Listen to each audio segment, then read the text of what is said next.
Venezuela's prosecutor's office indicted 23 people involved in a crypto corruption scheme in the oil national flagship company Petróleos de Venezuela, PDVSA. Ecuadorian authorities raised to 12 the death toll from the landslide in the town of Alauzí in the province of Chimborazo. And also, the Syrian president, Bashar al-Assad, signed a decree formalizing a cabinet reshuffle.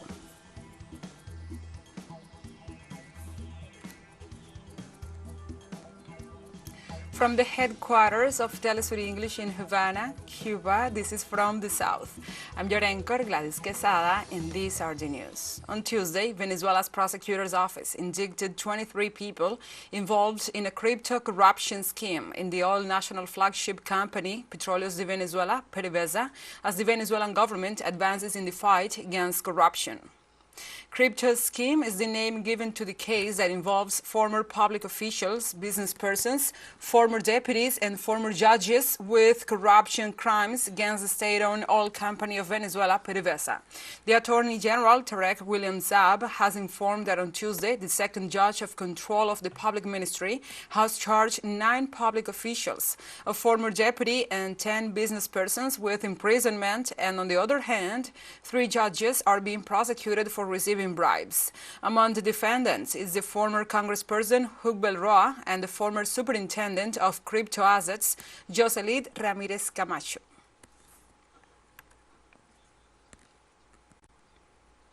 In Mexico, the state attorney general's office reported that another migrant died at the general hospital due to burns to 80% of his body after a fire in a migrant shelter in Juarez, bringing the death toll to 40. Members of the National Migration Institute identified the nationalities of the migrants who died. There were 68 asylum seekers detained at the time of the fire. It is known that one of the victims was Colombian, another Ecuadorian, 12 Salvadorans, 28 Guatemalans, 13 Hondurans, and 12 Venezuelans. So far, the federal authority does not specify the identities of the 40 victims or the injured, of which only 29 people are known to have been taken to different hospitals, 15 of whom were considered to be in serious conditions.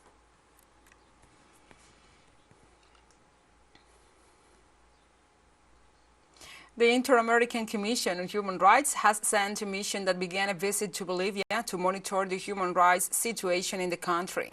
The group will tour 4 cities, La Paz, Cochabamba, Santa Cruz, and Sucre, and according to official sources, will meet with authorities of the government of President Ulises Catacora and will also hold meetings with representatives of the opposition, activists, and civil society groups, as well as sectors of the press. The commission will also visit the prisons where the former interim president of Bolivia, Yanin Áñez, and the governor of Santa Cruz, Luis Fernando Camacho, both facing judicial proceedings for the events of the 2019 political crisis, are currently being held. According to the text, at the end of its stay in Bolivia, the Commission will publish an official report with observations, conclusions, and recommendations to the state.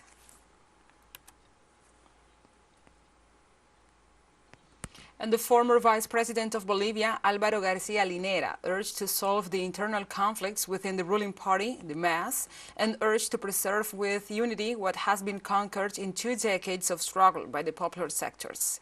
In an interview on local TV, Garcia Linera reiterated that the fight within the ruling MAS, the movement towards socialism, is mainly electoral and has advanced too much, generating ruptures. He recalled that a great part of Arce's victory in the 2020 elections was due to Evo's votes. However, he insisted that the current president is the elected president and his administration must be respected as long as he does not deviate from the line. The Marxist sociologist also described as very risky the degree of tension that the party is suffering nowadays and predicted they could lead to losing the elections in 2025.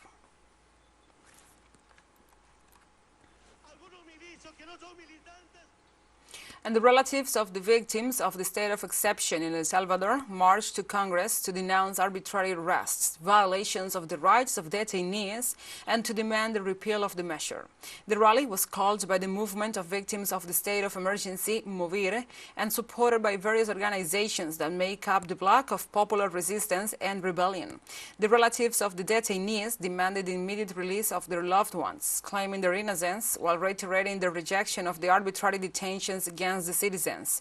On the other hand, government legislators allied to the government of Nayib Bukele affirmed that the state of emergency will be maintained as long as necessary.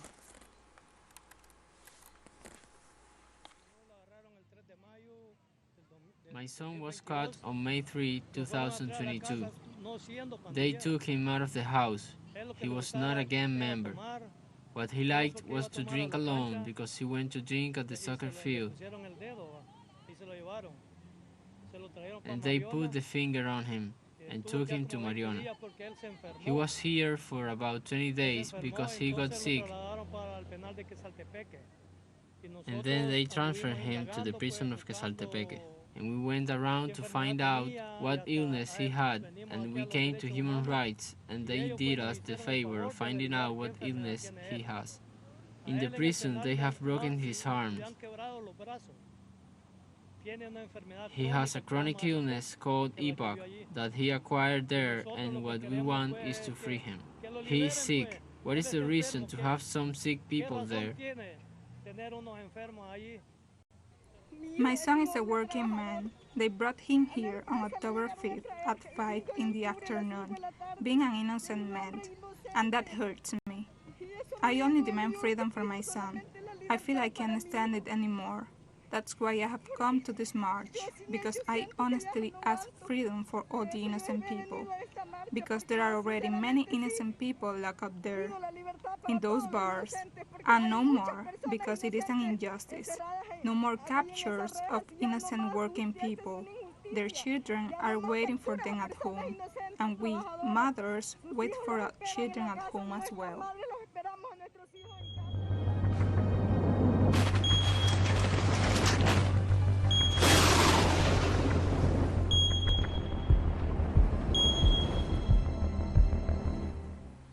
Now we move on to other topics. Ecuadorian authorities on Tuesday night raised to 12 the death toll from the landslide in the town of Alausí in the province of Chimborazo.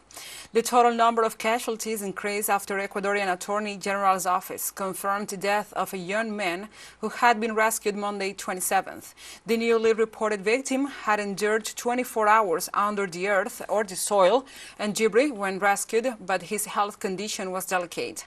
According to the last report issued by the General Rescue Department of Ecuador, 67 people are missing and 31 are injured, while 32 people were rescued alive in the moments after the landslide.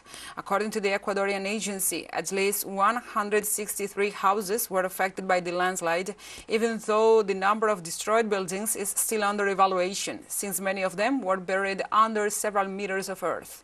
The landslide in Alausí took place on Sunday 26 and buried 5 neighborhoods of the town, which had been alerting the authorities about the delicate geological situation for some time.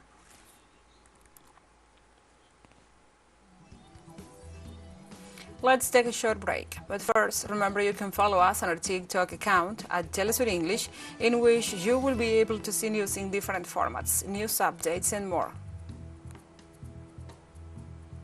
Other stories coming up. Stay with us.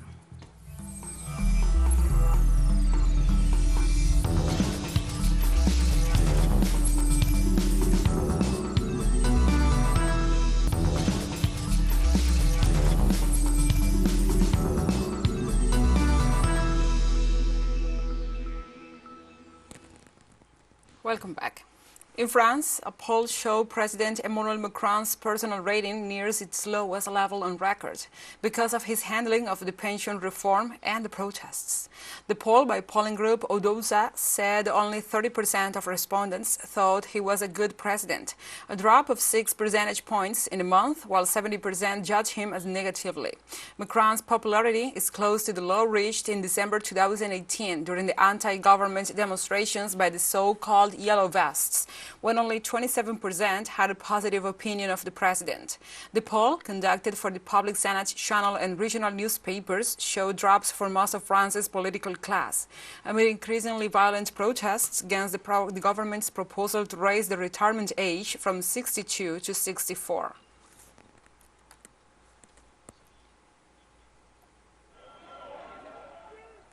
In France, hard-left leader Jean-Luc Mélenchon calls on demonstrators against pension reform to keep cool and show the will to act peacefully in the face of provocations of the Minister of the Interior.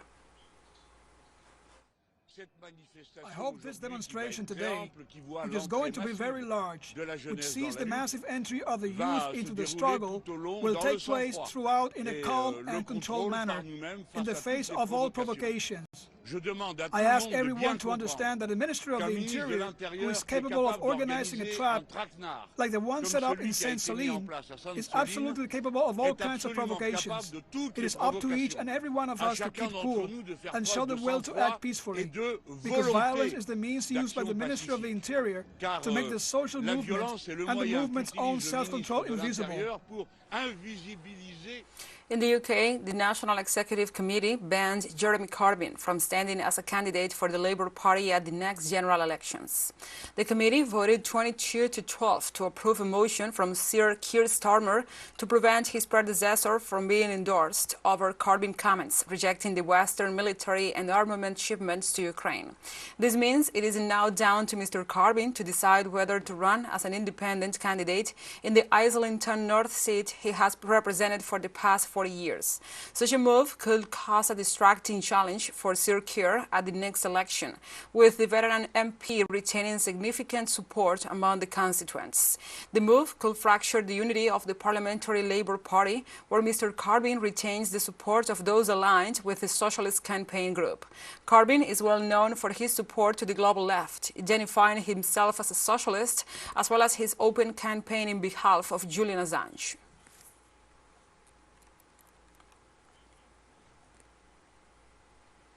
Russian Defense Minister Sergei Shoigu supervised on Tuesday the progress of arms production at the military factories in the Kharkov and Chelyabinsk regions.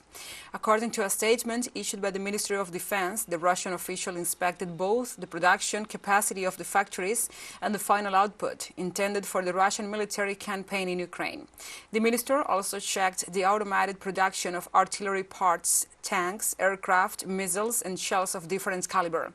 The statement stressed that the Russian military industry has significantly increased its production of ammunition, a volume that will increase 7 to 8 times more before the end of this year. According to the note, Shoigu ordered to continue increasing the production in line with the deadlines set by the Ministry of Defense.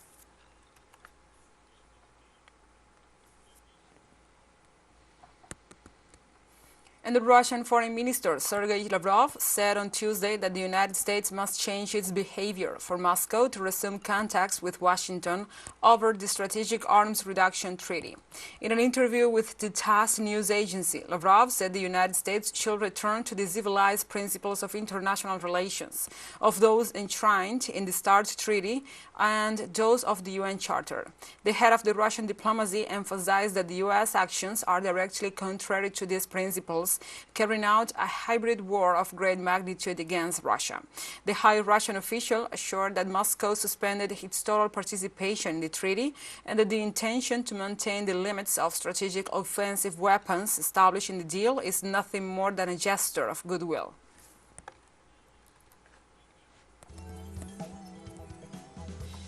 TeleSUR English continues to grow. You can now tune in from 33 different African countries through StarSat. Dial 461 and enjoy our Latin American alternative broadcast. One final short break and we'll be right back. Stay with us.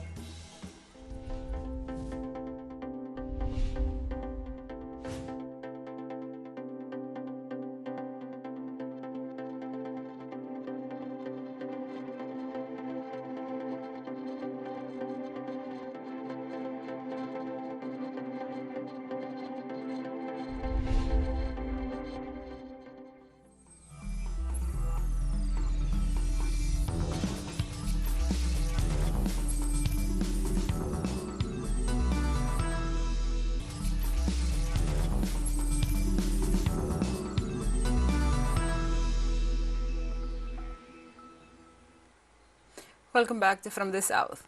Syrian President Bashar al-Assad has changed 5 ministers in cabinet, including the oil minister.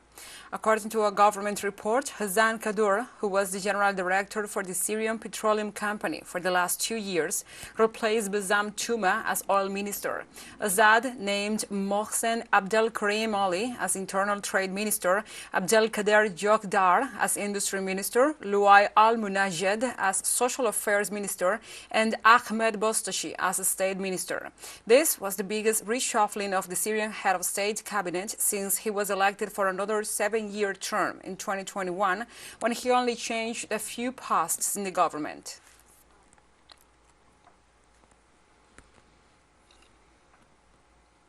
At the request of Mozambique, the UN Security Council held a meeting on Tuesday to discuss the spread of terrorism in Africa. The international organization's Secretary General Antonio Guterres expressed his concern over the rise of terrorist groups in the Sahel region and elsewhere and called for actions to fight them and prevent their progress. Just as terrorism drives people apart, countering it can bring countries together. We see this across Africa, which is home to a number of regional counter-terrorism initiatives. From joint efforts in the Sahel, the Lake Chad Basin, Mozambique, and beyond, to the renewed determination of African leaders to tackle this evolving threat, as seen in the recent extraordinary summit of the African Union on terrorism and unconstitutional changes of government. The United Nations stands with Africa to end this scourge. Mozambique's President Filipe Jacinto, who chaired the Security Council meeting, said that terrorism in Africa represents 48% of the world's total, with the Sahel region as its new epicenter, and mentioned the mechanisms used by the terrorist groups to remain active, despite the fight carried out by the governments of the continent against them. The association of terrorism with transnational organized crime has contributed for the survival and spread of terrorist groups. On the context of the African continent, they have generally resorted to trafficking of mineral resources with emphasis on gemstones and illicit drug trafficking for the funding of their activities through money laundering. These financial resources resulting from illicit activities support the seduction and recruitment of the youth in joining the ranks and files within terrorist groups. And while terrorism is a global threat, the situation in Africa is particularly critical.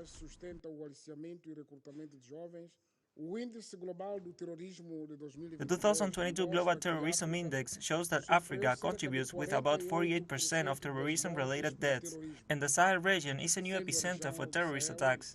On the African continent level, terrorist groups have acted with more incidents in Northern Africa, the Sahel, Central Africa, the Horn of Africa, East Africa, and Southern Africa. In the Southern Africa region, the Republic of Mozambique is a direct target of terrorist attacks. In Myanmar, on Tuesday, the military junta automatically dissolved 40 political parties for not having met the elections registration deadline. The ousted National League for Democracy Party, or NLD, which is the party of leader and Nobel laureate Aung San Suu Kyi, is among the dissolved parties which held parliamentary seats in the past decade, but were severely weakened by the military coup in 2021 and the crackdown on its opponents. The announcement was made on the state television Tuesday night during a live broadcast.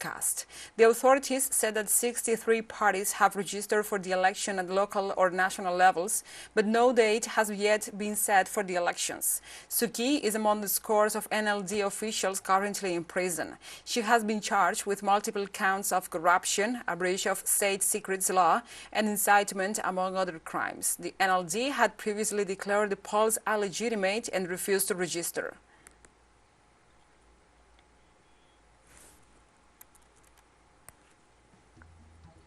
And we have come to the end of this news brief. But remember, you can find this and many other stories on our website at telesurenglish.net. And also, if you feel so inclined, please join us on social media for all the latest news. We are on Facebook, Twitter, Instagram, Telegram, and TikTok. For TeleSUR English, I'm your anchor, Gladys Quesada. Thank you for watching.